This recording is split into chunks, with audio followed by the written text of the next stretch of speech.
وکیل کو انگلش میں ایڈوکیٹ کہتے ہیں، گواہ کو انگلش میں وٹنس کہتے ہیں، الزام کو انگلش میں ایلیگیشن کہتے ہیں،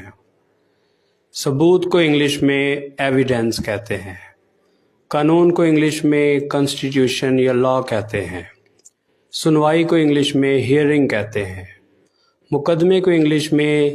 لٹیگیشن کہتے ہیں، فیصلے کو انگلش میں ورڈکٹ کہتے ہیں، بلاوے کو انگلش میں سمنز کہتے ہیں، بیان کو انگلش میں سٹیٹمنٹ کہتے ہیں، سٹیٹمنٹ، ضمانت کو انگلش میں بیل یا شورٹی کہتے ہیں، حلف نامے کو انگلش میں ایفیڈیوٹ کہتے ہیں، حوالات کو انگلش میں لاک اپ کہتے ہیں، لاک اپ، حراست کو انگلش میں کسٹڈی کہتے ہیں،